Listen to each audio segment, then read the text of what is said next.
Coming up, the Brooklyn Nets fall to 1-2 in the post-Kevin Durant era, and we break down why this should not be a reason for panic in the Nets fan base, but rather a reminder to practice patience as Spencer Dinwiddie, Mikal Bridges, Cam Johnson, Dorian Finney-Smith, and the new-look Nets continue to figure out how they'll move forward. You are Locked On Nets, your daily Brooklyn Nets podcast. Part of the Locked On Podcast Network, your team every day.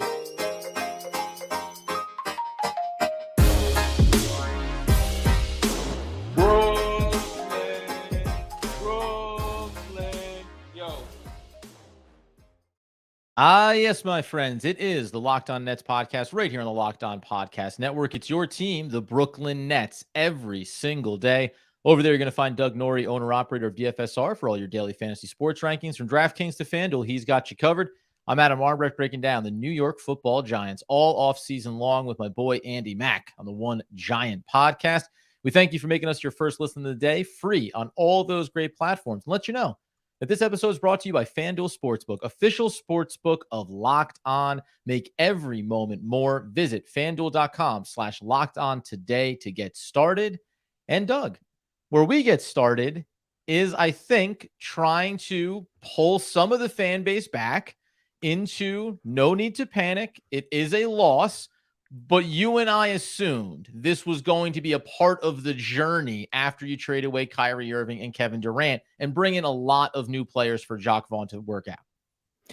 Yeah, we knew from the beginning that this was going to be a soft reset / rebuild. You don't trade away Kevin Durant and Kyrie Irving and hope to get better. So that is obvious. It should be obvious to everyone out there. And we wanted to maintain an air of positivity. And I don't think it's changed that much, even though they lost 124 to 106 to the Knicks, losing by 18 points and struggling to get it going in a bunch of different facets of the game.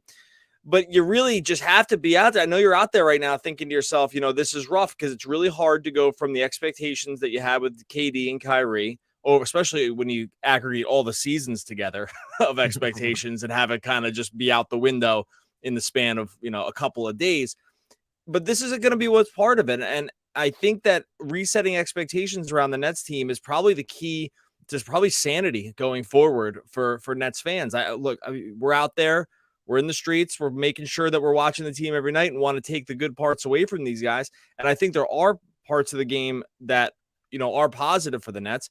And this is going to be maybe something like a labor of love. Like, I'm here for it. Like, we're going to try to see what we have with some young guys. They're going to figure out rotations. This thing is new. But really, from an expectations part of it, you just ran up against a Knicks team that's basically played together and got a little better at the trade deadline themselves, have a lot of reps together in MSG. The Knicks know they've lost a ton of games to the Nets over the years, like 9 straight or something like that. And it was time to take one, and they did. And this is kind of like the new world for the Nets. And it's not all terrible. And I can understand why some people would look at this game and really think the sky is falling. Yeah, listen, Jalen Brunson, best player on the court here. That's the big offseason acquisition, as everybody knows, for the Knicks. And this is a game that he should take over. And like you said, deliver a win for the Knicks as they try to figure out themselves in the Eastern Conference. To your point, though, recalibrating expectations, I feel like that should go without saying. I do think that the fan base was excited to move on from a very tumultuous time and then get reinvigorated around new players, younger players, familiar players. And that is true. And I also think the big part about patience inside of this is just thinking about where all these players are coming from and coming into this. And we'll talk specifically inside of this game. But remember, all these players, whether it's Spencer Dinwiddie, Dorian Finney-Smith, playing with Luka, Mikal Bridges and Cam Johnson, playing with Chris Paul, playing with Booker, right? They're coming from a space where their roles look a lot different. And so do I think that these players are capable of evolving into new roles here? Yeah, it's kind of half the reason why I was excited when you started going down the list of the guys they got back. But did I assume it would be instantaneous? No. Now, that first game got you a little excited. And then even the Philly game, you're like, wow, we're just, one call, one shot away from upsetting the 76ers. Do I think that this team will be far better with consistency than what we saw tonight? Yes, because I think there's some very clear correctables here. Also, I'm not going to be shocked if over the next 3-4 games, right? And quite frankly, the time of the All-Star break is pretty good for this team too. Just time to step back and sort a lot of this out. There's still a lot of talent. And Jacque Vaughn, I think, is trying to strike the balance of new players. They got to get run here. And then I have all the other guys that have been playing big minutes for me. So I expected it to be clunky. This one was disappointing just because it didn't feel like the Nets were really like in this thing for most of it. But I'm still positive about where this team can go and what they can accomplish. It's just going to be some lumps like this. You just have to live with it. Yeah, they're talent deprived when it comes to top end talent. We know that star consolidation in the NBA is the way to go to really win, to hit your true upside. You have to have to hit true upside in terms of playoffs and championship like that. You have to have top 20 and then top 10 players in your team. The Nets don't have any of that right now. They don't have any top 20 players in the NBA and their team. They have a bunch of guys that probably exist in like the 25 through 50 area ish, right? Somewhere in that 25 to 60. They have multiple guys in that range, maybe closer to 30 to 60 or something like that, which is something that you're going to probably and get excited about, maybe like long term, or think about how things can build around some of these guys or with these guys as part of the group, like Bridges and DFS and Dinwiddie to some degree, and Claxton for sure, like guys that we know can fit in. We know these guys can fit in with superstars. A lot of them already have, right? It's at different spots along their way. DFS has played with Luka, Mikal Bridges played with Chris Paul and Booker, right? And we know Claxton fit in really, really well with Kyrie Irving and Kevin Durant. Right. Like we know, and Dinwiddie with Luka too. Like we know these guys have it in, and not to mention all the Nets that are just on the bench and have been playing big minutes already for this season with those guys. So we know these guys have it in them. The problem is the math isn't going to work when they're all coming basically from role player situations. And now they're in a situation where they're just no longer the role players. They're trying to figure out who the guy is. They're trying to figure out like sort of probably where to get theirs and that we're going to talk at length about this shortly around where some of these guys are operating. But you're right though. This is going to be on some nights tough to watch. I think the defensive piece of it is going to continue to get really a lot better. And I think they're going to have some really stellar nights. But as we've said from the beginning, the offensive piece is going to be a rock fight for them some nights. We knew that was on paper. We knew it. Like we knew it already. Like we knew even on paper, it just wasn't going to really be like a high ascending offense. And I think that is where I can see people probably getting a little down on this team. And this is probably where we're going to have a steady hand. And that's the patience piece too, because in the stretches where this happens, when the offense isn't coming for a team like this as they're figuring things out, inevitably, you're going to have lapses defensively. Even the best constructed defenses teams, right? When you don't see the ball going through for yourself, it starts to wane on you at the other end. Then there's a couple of fouls, couple of calls, right? And it just kind of builds at a certain point. So again, bad loss. And we're going to talk about coming up here in a second, specifically Spencer Dinwiddie, his shot volume and how it relates to the Mikal Bridges, Cam Johnsons, and other players on this roster, and Jacque Vaughn trying to find balance. But most importantly, it's practicing patience and just understanding like, there could be a good game right around the corner here. Like some nights it's all going to click.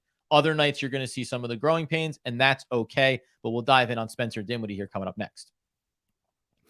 All right, the midway point of the NBA season is here. It's the perfect time to download FanDuel, America's #1 sportsbook. That's because new customers get a no-sweat first bet up to $1,000. That's bonus bets back if your first bet doesn't win. All those B's, baby. Bonus bets and bets with galore. Just download the FanDuel Sportsbook app. It's safe, secure, super easy to use. You can bet on everything from the money line to point scores and threes drained. You go to FanDuel right now because you're listening to this Tuesday morning. Kevin Durant about to make his debut for the Phoenix Suns on FanDuel. They're -3.5. I have a feeling that team is going to want to come out and prove that trade was correct. -3.5 feels like that is somewhere where you can get pretty safely if you're going to build a little narrative street around KD's first time over there with the Phoenix Suns. FanDuel has you covered for everything you want. Money line, you can get in there with the player props, points, rebounds, assists. You can get exclusive bets like 2x3, 2 3-pointers scored in the first 3 minutes, all this different stuff. FanDuel even lets you combine those bets for a chance at a bigger payout with the same game parlay. Don't miss the chance to get your no-sweat first bet up to $1,000 in bonus bets when you go to FanDuel.com/locked-on. That's FanDuel.com/locked-on to learn more. Make every moment more with FanDuel, an official sports betting partner of the NBA. Okay, so when we turn our attention a little bit into like the details of this game, I mentioned it there in the last segment. I think so. There's some pretty easy things, at least for me. when you bring in these kind of new players, you're going to play them. It behooves you, especially when you think this outside of this core and the guys really from Phoenix and Cam Johnson and specifically Mikal Bridges, when you think that this guy could potentially be a nice cornerstone piece along with Claxton for your franchise going forward, you don't want to mess around with easing them in or figuring out how they slot into the rotation. You put those best players out there, and then you do tell some of these other guys, hey, guess what? You were here when we had superstars and we were building for a certain thing. Now it's something different, and we need to adjust where you slot into this hierarchy. And also, when you look at the box score of this game and you see Spencer Dinwiddie putting up 21 attempts, the next closest player behind him is going to be Cam Johnson with 10, just 8 attempts for Bridges in 29 minutes. And those are your other two highest guys, along with Cam Thomas coming off the bench and Claxton, who played just 23 minutes in this game as well. And just like that, just telling you the minutes there, you can tell that Jock Vaughn is doing a lot of different things over these first 3 games. I have an explanation why Spencer Dinwiddie is shooting at 21 times, but I'll allow you to express what I think is reasonable frustration around the old Dinwiddie, I'm back in Brooklyn, baby, hero ball. Well, the Dinwiddie thing was working until it wasn't, right? Like this in some ways is with Spence. It's like, I get it. And at the same time, it's like, hey, we've had enough of it, right? Like, and in a certain game. And I think that's kind of the story. Like, he was ripping early on in this game. There was definite heat check to some of the stuff he was doing. When that's working, it's great. When it's not working, it really doesn't work. And that was what was happening in the second half of this game. It was a lot of force stuff. It was a lot of trying to take guys off the dribble. It was ending in, offensive fouls and turnovers. And it was a little too much like wash, rinse, repeat on the offensive end where he was concerned. Like, people got mad about this kind of game when we saw it from Kyrie or at times from KD, and really not as much with the latter, right? But they're not going to soften. They're not going to soften when it's Spencer Dinwiddie doing it. Oh no, of course not. Right. It was like really kind of hard to figure out what his plan was in the second half, which was just continue on what he was doing. And in some ways for him, it was a carryover from what we saw in the Philly game, which was, hey, we're doing this thing that's not working. You're getting Embiid in this switch. It's a disaster. Like, can we do something different?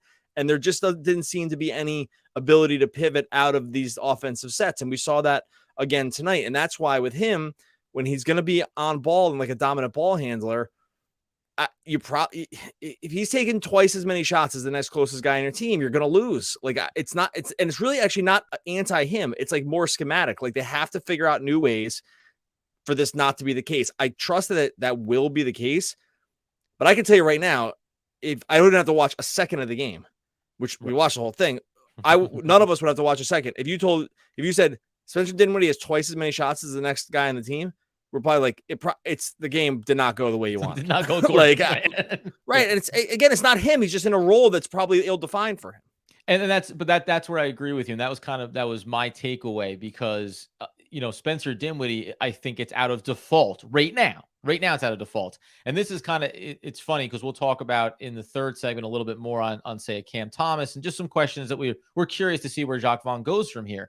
But when you see a young player that gets a little bit hero ball in him, anything in between that and the spectrum, as you mentioned, Kyrie Irving, somewhere in the middle there is like a guy who Spencer Dinwiddie's played a lot of basketball. The spacing isn't quite there. The scheme isn't quite built to create openings and pockets for Mikal Bridges with consistency. We're not seeing any of the things that I'm excited to see develop, slashing off ball, getting into the lane, the functionality of seeing a lot more Day'Ron Sharpe right now, it creates weird combinations in the second unit as well. So at some point, when you look at Spencer Dinwiddie when you look at the roster, there's not a lot of guys who ball in hand can take their defender off the dribble and blow past them and get in the lane and get towards the basket. And you need it. And if only one guy, at least right now, is showcasing the ability to do it with consistency, unfortunately, if more shots go down, you'd say, hey, it's a good thing that Spencer leaned into it. When they don't fall, you look at him as being the problem as opposed to the byproduct of a team that is still searching for where everybody plugs in. There's big stretches of this game where you don't necessarily know who is on the court because you're not getting their names called enough. Spencer Dinwiddie was out there tonight, but you're not hearing everybody else. I found myself doing a little bit of scanning of saying, okay, what's the 5-man unit now? What have they switched to here? And then how do I gauge my expectations offensively and defensively? So it was frustrating in the sense of wanting to see to see new developments.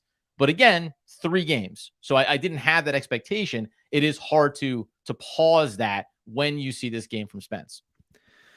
Yeah, look, he wants to run high pick and roll or get guys into mismatches against bigger and slower defenders so that he can blow by them and get to the rim, or start penetrating and have a guy rim run so that he can get. We saw him do this all the time with Jared Allen and DeAndre Jordan back in the day. Like it had some results, and at times it wouldn't work, right? Like you would see like the enforced sort of just lobs into the lane. They haven't really been doing that as much.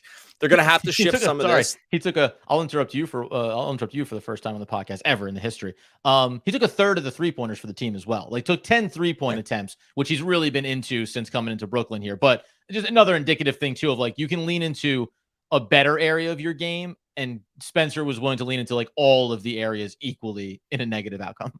Yeah, look, I think what we're going to see probably, and look, I'm not really blaming him. This is a new situation, and I think, did you mention about the point guard? You might have mentioned it off the air. Adam had said that like sometimes these situations will default to the point guard a little bit because like it just is what it is, right? They have the ball and and especially a guy like him that wants to get shots.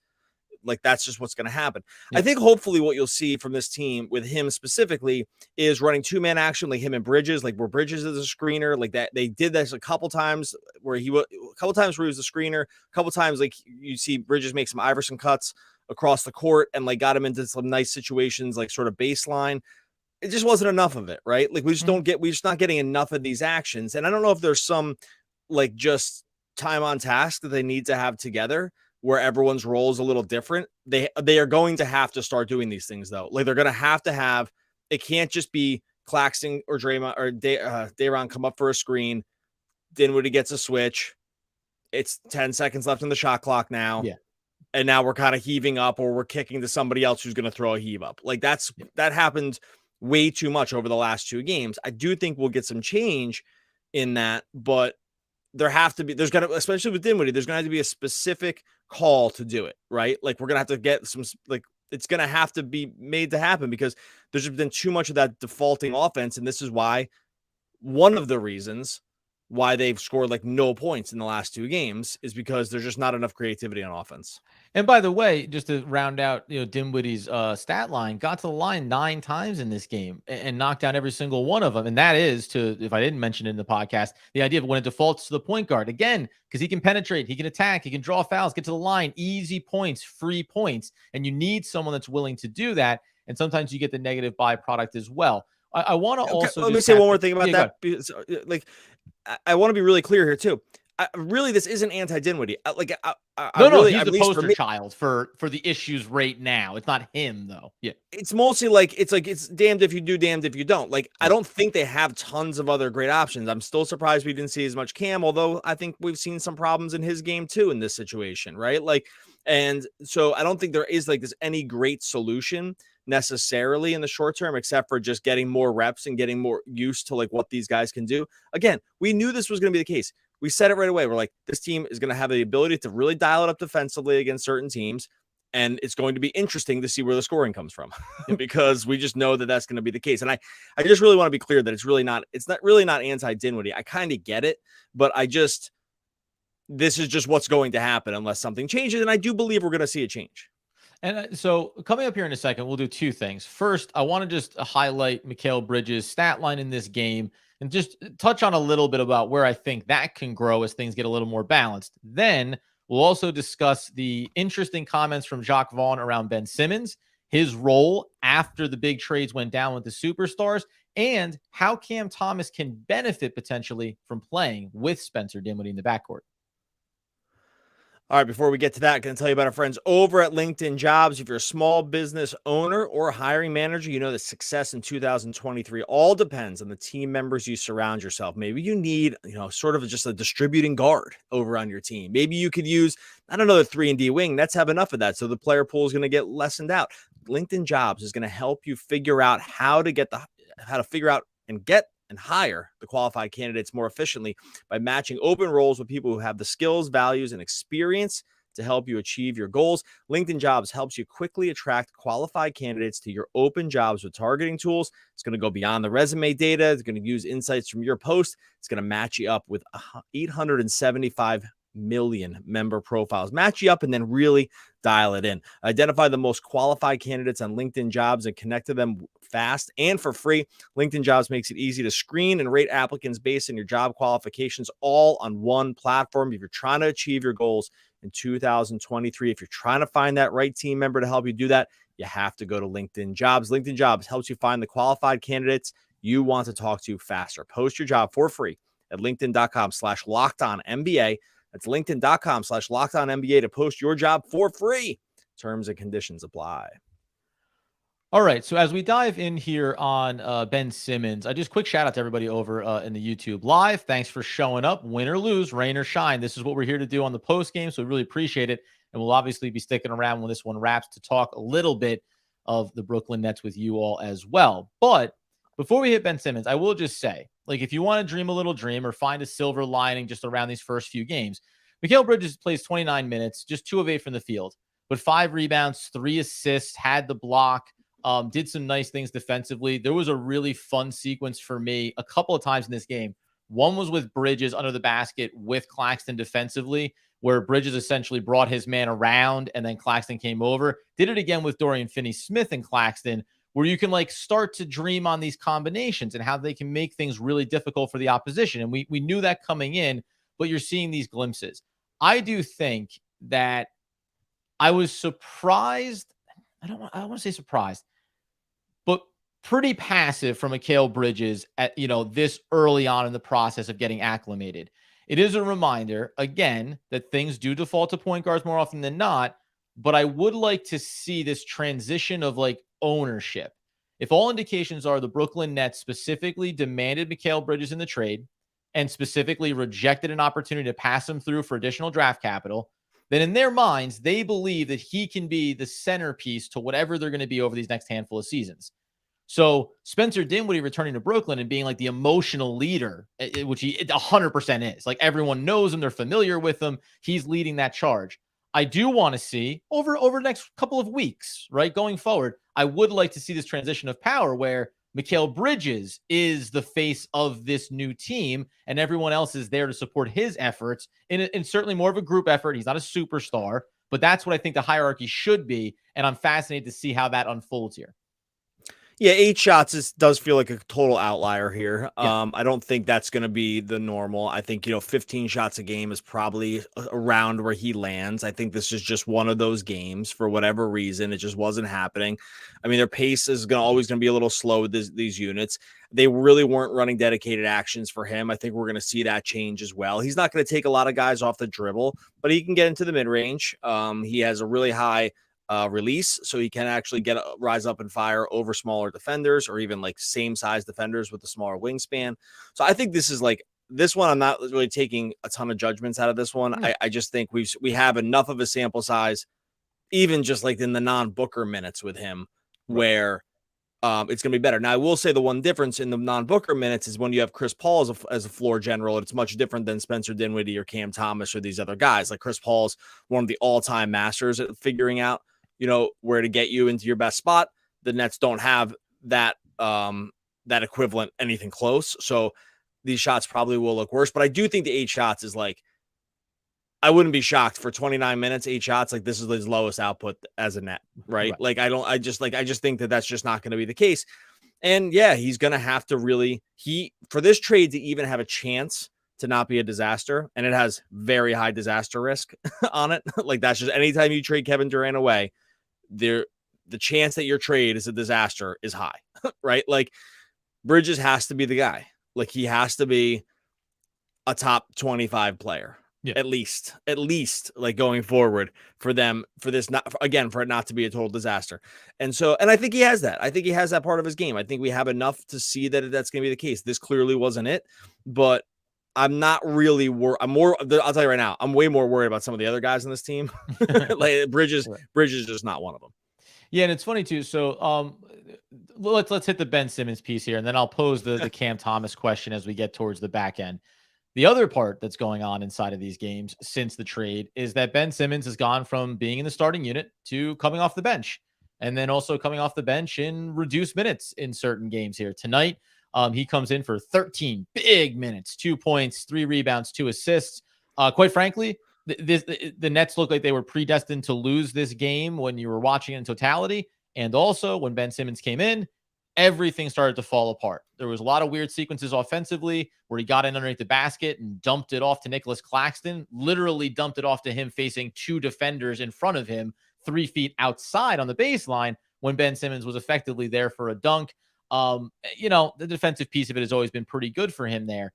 But Jacques Vaughn had the quote when he was asked about it and essentially said, paraphrasing, hey, listen, 10 years from now, you'll look back and respect the fact that I was honest and direct with you. Doesn't change the fact that what that says now is, I don't think you're good enough to be a contributor on this team, and it no longer matters the way it did when we had two superstars, and the key to winning a championship potentially was getting you over this hump. Guess what, Ben? It's not as critical now, and that could be a good thing for Ben Simmons in the long run. It's pretty bad in the short term when you look and see 13 minutes for a guy that once upon a time was an all-star caliber player.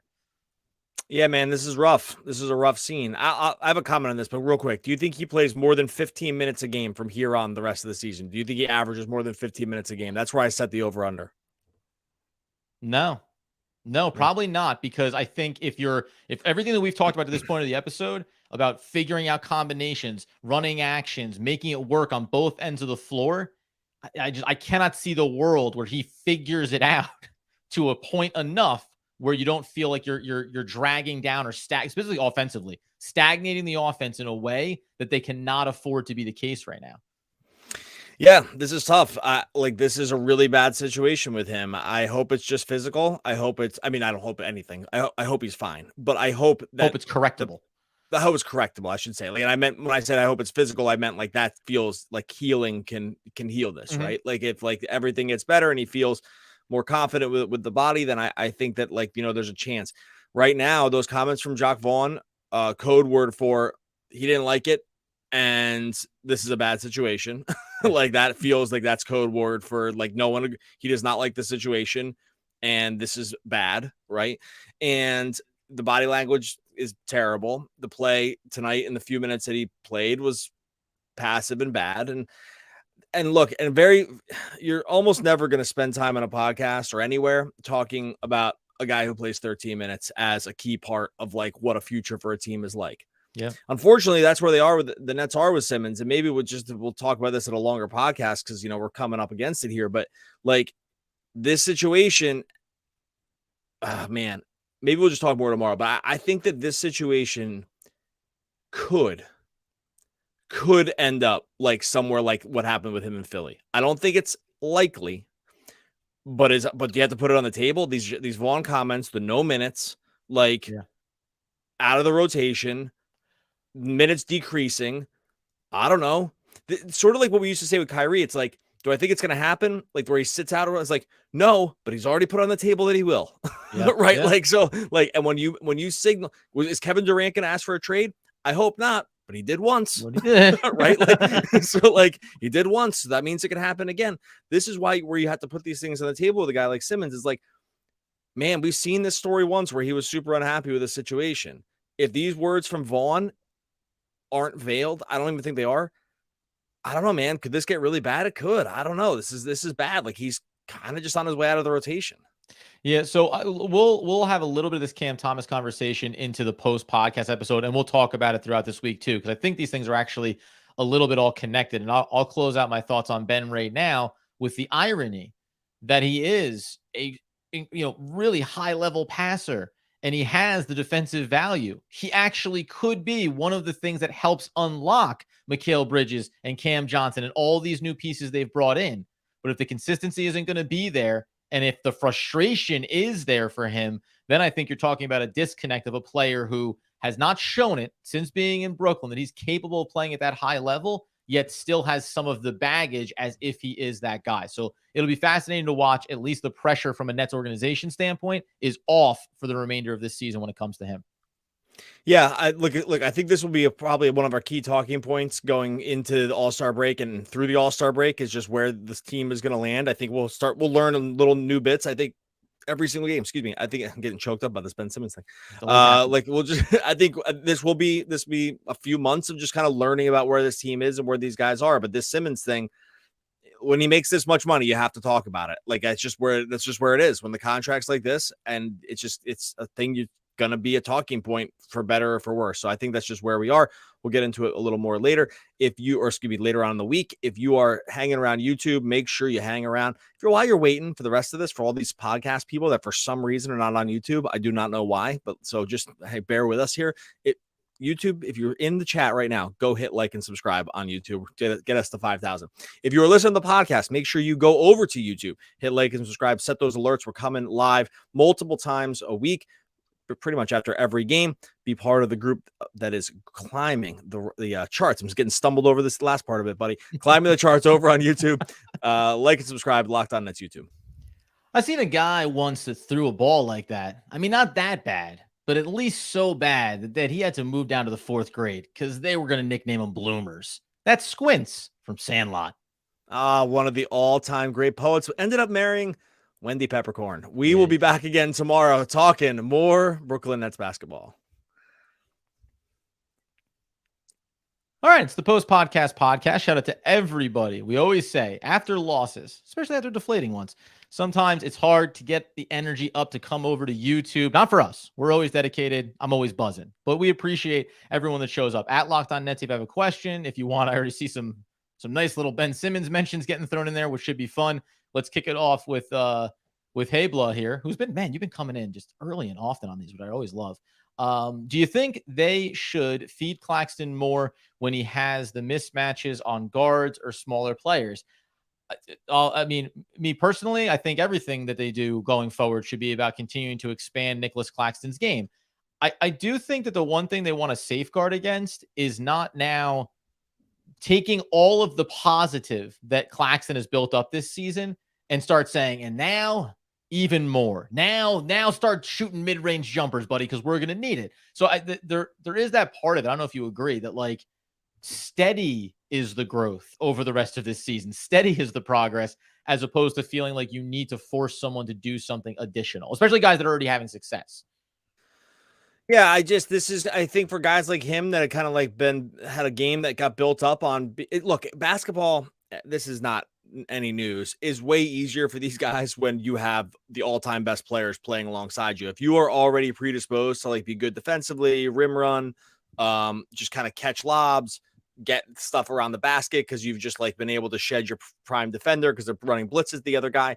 Like all this stuff gets harder when the Kevin Durant and Kyrie Irving are not there. Like, so I think Claxton's game on the offensive end specifically it's gonna be hard to look as good just because it's just harder for these secondary guys to have as efficient numbers when the best players aren't there anymore. I'm with you. I think that they should, in the same way that I hate to bring it back to Simmons, but I do wish in some way that there was an edict not to just get out there and play. Like don't roll the balls out and just see what happens. I don't want that to happen. But the part where like these guys are allowed to like sort of make mistakes in an effort to grow their games beyond what they would have been able to do if sharing the court for long times with Kyrie and KD, like that should also be part of it here, right? Like take some lumps.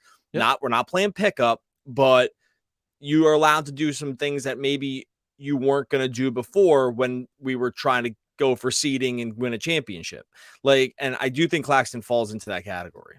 This isn't a question, but I'm going to throw this one up just because I saw a bit of this over on like Twitter when we're just kind of following the game along.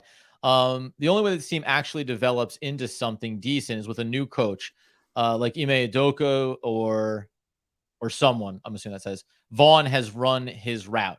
Like this one is a frustrating one for me. Like this is a guy who's like been around this team, has always been like the good dude serving his role, pops in after the let go of Steve Nash, does a great job in support around Kevin Durant and Kyrie Irving. Now you're entering a new phase. And one of the things that I think you and I at least praised was the idea over that stretch was Jacque Vaughn is starting to identify roles and rotations, running specific sets, like really developing the team, developing the second unit. Now there's been things that we've been critical of him on, but again, 3 games in now to the new look Brooklyn Nets, and already it seems like at least some segment of the fan base is like, well, it can't be Jacque Vaughn. It can't be. Like we already know that it can't be Jacque Vaughn that like sorts this out. He has 4 new players, lost 2 superstars, and now has 15 viable bodies that could be getting meaningful minutes in an NBA game. And 3 games in, it's like, I don't know, dude, he can't sort it out. Oh yeah, I think actually Vaughn's pretty well equipped here for what the Nets are doing. I actually look, because here's a couple things. The Nets are not winning a championship with this team. They are not winning a first round playoff series with this team. That's just the math is solved on that. Like I just don't even think that that's possible. And I don't know if like some coach would come in and change that, right? I don't know if the Nets, I don't even know if they want this to change this. Like it's not the worst thing in the world if like they just kind of lost. I hate to say this, but like losing some games here too, and like getting into the lottery in a year they don't have to convey a pick to Houston, and there's some world where you spike a high draft pick. Like I don't know, I'd be here for that on some level. Also, that being said, what you want in a situation where you have a lot of young guys, you have a deep team, you have maybe some possible guys that like have some issues or whatever, or guys that are trying to expand their game. I think you want a guy who's pretty cerebral, has a pretty steady hand, and can just like have the keys. And it's like probably never going to be amazing, but it's never going to be bad, right? Like I don't think he'll like lose the locker room here. Like I think that he is a pretty thoughtful guy. I think he's going to hold people accountable. Like it's like clearly what's happened with some of these guys, like Simmons and Thomas, like for things that are happening possibly off the court as well. Like I think that's who they want right now. Like do you think some X's and O's guys is bringing this team to like some other crazy level? I don't think so. Ime Udoka, look, he's an amazing coach. I'm only referencing he's just brought up here. Yeah, he's an amazing coach. There's a world where I thought like that situation would work, like when the Nets like whole situation was kind of spiraling down the drain, and it wouldn't be the worst thing to like just bring in a guy who had his own problems but also had X's and O's. The Nets aren't in that situation anymore. Like they're just not. This is a totally different situation. This is a player development situation where they have to hold guys accountable, and you have to have enough buy-in in the NBA that some of these young guys are going to look at you and like you're not going to just be able to run them out. And I think Vaughn in that case is a good fit. Are all of his moves correct? Like, should he have allowed these Dinwiddie actions to happen like this many times in a row? No. But again, like we just had to reconfigure our thoughts around. I mean, does that make sense? Like, I don't know. Yeah. That's where I see Vaughn. That's I think kind of why I'm not even pushing back on it, but just like it's a friendly reminder. Like I actually think Jacques Vaughn is the right guy to have a lot of talent from veterans to young players. You're trying to figure it out. You're trying to build up certain guys. I want to get to Cam Thomas here in a second too. Nicholas Claxton, like guess what? Nicholas Claxton has been developing and playing well under Jacques Vaughn after the first 6-7 games of the year, right? So he's already, I think, shown himself more than capable of doing those things. Now it's just about making some incremental adjustments. And hopefully when it comes specifically to Dinwiddie, and they said on the broadcast tonight, hey, like when he goes back and watches the film on this game, he's going to call out a handful of, runs where he was like, boy, I didn't need to do that. I had a wide open Cam Johnson in the corner, and I chose to either hero ball, jack up a 3, or try to penetrate the lane with 3 defenders between me and the basket. So I think there are going to be growing things, and I agree that Vaughn can be that. I wanted to just hit on this because I'm going to put a cap on Simmons for right now because I know we're going to. I have one more Simmons thing that I'm going to put up there after this, but go ahead. But no, do you think that Simmons minutes from Khan? It's always good. Star Trek, everyone gets that. Do you think that Simmons' minutes have to be with Claxton or Sharp to get his best benefit? He does not seem to thrive as sole big man. I could not see a terribly successful Sharp Simmons combo. I get the idea of it, but again, like a part of the problem with Ben Simmons specifically on the offensive end is if you put him with Claxton, there has to be the threat that he is going to end up at the basket, not always Claxton, because otherwise it does create difficult stagnation inside of the lane because Claxton's lingering, waiting for those moments. Ben Simmons isn't a threat to do anything offensively in those moments. So that's where you end up with. And that's what happened in tonight's game. Ben Simmons got into the basket, didn't want to go to the hoop strong with it, dropped it off to Claxton, who was on the baseline in no man's land. And then Claxton's looking around for who do I go to? Then it ends up in Spencer Dinwiddie's hands with about 5 to shoot, and he jacks one up. So you can see the way it breaks down. There's no, right now for me, there's no like, oh, just do this with Ben Simmons, and that's going to get the biggest benefit. There's nothing there right now to suggest that there's this easy solve for him, short of him figuring out his own game. Yeah, I don't think any of the combinations are good. I don't think he's not And by the thriving as a way, sole big man or any man in this situation here. Like and I over don't. these 3 games already, they've also they did the second unit when he came in. They surrounded him with nothing but perimeter shooters. They're like, hey, we'll try this version of it where it's you and just shooters. And if you can run the court fast and distribute, maybe we can do some things offensively. Didn't really work out that great for the most part. They've done it where they've paired him with Claxton. Sometimes for possessions it works, but as we've highlighted time and again, it's always with Ben Simmons. Those 2 possessions look pretty strong. And then the next 4, it looks like he hasn't played basketball before. And that's what it's consistency is the problem with him, especially now that you don't have superstars. Yeah, which leads me to this question. It says, is they buying out of, no, this is the question is buying Ben out of his contract viable alternative? No, because he'll never accept it. Here's the key to the buyouts is the player has to accept the buyout. Like the only reason you see certain guys get bought out is because they're veterans and they're on some terrible team and they've made a lot of money and they're just ready to go and they're ready to go sign with a winner because they can be a role player. That's what happens. The buyout guys are all kind of like made some money, a little bit older, team is bad, role is bad. Terrence Ross, Justin Holiday, Blake Griffin from the past, like these guys these are the buyout guys. Simmons, he would never accept the buyout. So you know what the great example is? It's right now. It's Russell Westbrook with Utah because they said they're willing to buy him out. They're also willing to keep him there. They just can't guarantee what his role is going to be because they're on a different path right now as a franchise. And what Russell Westbrook's thing is like, is he a $47 million man? No, but he also doesn't view himself as a buyout guy who's signing a veteran minimum to go catch on with a team. Like, and whatever Ben Simmons thinks he is or isn't, getting bought out from a $35+ million contract to do what? Like no one's signing you to another deal. And just to, drive home your point about like the player has to agree to it. And if there's no option to go make a significant amount of money somewhere else immediately, then why would you move off of that? And it's also, and it is a status thing to me as well for a lot of these guys. It's totally a status thing. Only certain guys will accept being buyout guys because they've had a pretty lengthy career and they are fined, making less money or whatever. And because remember, buyout means the buyout doesn't mean they give you all the money in your contract. It means you come to some agreement on what needs to be conveyed for the rest of it, and you kind of walk away. And so I just don't think it's a viable thing. But it's funny. The reason I wanted to bring that up though is because it really does show you like where they are in the Simmons timeline here.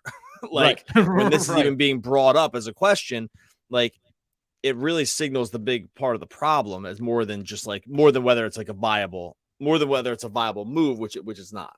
And something we'll talk about like at the end of the season and off season probably more is like where are the Nets financially now? Have some contracts on the books. Maybe you're going to want to, you're planning on bringing back Cam Johnson. What's that contract going to look like? You're going to extend Nicholas Claxton, if not next year, the year after, right? Like all of these things that you're going to have to do. You don't want to be saddled with the $35-40 million of Ben Simmons because it's going to keep hurting you. And your ability, maybe like say this team does look attractive to a 1A, right? A high 2 star in the league. It's going to be hard to go get that guy in free agency because you won't have the financial flexibility to do it. So Ben Simmons impacts this team in more than ways than just on the court. This was one that we didn't get into the episode. Do you think that this catch and shoot playing style is messing up Cam Thomas's game? I don't. It's ironic that Spencer Dinwiddie was doing some of the things that you fear Cam Thomas doing when he gets in there. Get into a little bit of ISO, chucking him up. I think I wanted to get to this question of, do you think that it would benefit Cam Thomas and actually help, if you're Jacque Vaughn, help to get Spencer Dinwiddie where you want him on this team if you played them more consistently in the backcourt together? Because could you trust Spencer Dinwiddie to be the true point guard, have the ball in his hands, and then get it to Cam when it's time for Cam to get it, and then distribute when it works? And you'd have another, pure shooter, pure scorer out there on the floor with him. And we know that they at least have the options to put 3 solid to high level defenders around those guys at all times. Yeah, I don't know what's going on there. It's a little weird. I think it's in some ways, Nets caught total lightning in a bottle with Cam's that crazy run, which came completely out of nowhere in like this perfect storm of situational stuff where he was just again allowed to take every shot on the team, we always knew that was not going to be the case. Like, there's just no way any team in the world is just going to unleash Cam Thomas out for 25 shots a game from here till eternity, right? Like, so I think there was always going to be a recalibration on his usage. I am a little surprised the minutes are this low, especially when they've had such trouble scoring. And I'll re-highlight what you said about the post game the other night and his comments and getting fined by the league. Like, I thought you brought it up last episode. It's worth reiterating that there just could have been some team a little team I don't know, punishment here, but I don't think it's long. It was clear like they didn't really want him playing a ton before this, and they might have just like kind of had to, right? Like, for those games. I don't know. I am a little surprised. We'll talk a little more about Cam later this week. I'm sure we're going to talk about him over the All-Star break as well. And we'll cover Simmons a little bit more on the podcast as well, because, these are bigger, like sort of higher level questions about the trajectory of the team. Really appreciate everyone that jumped into YouTube. Bummer. Oh, okay. Got a little compliment for Adam out there. Yeah, there you go. I don't even know what the idea was, but I'm sure neither do I, but I bet it was perfect. Yeah, it's all right, buddy. All your ideas are good. All right, we're going to get out of here. Appreciate everyone that jumped in. Bummer of a loss, but look, we're here for the New World Nets. Rebuilds, like our friends over at Nets Daily said, rebuilds are hard. and that is never truer than tonight. And that's just kind of going to be the case. Appreciate everyone's questions there. Make sure you jump back in next time that we are live on the podcast. We'll be back tomorrow talking more Brooklyn Nets basketball.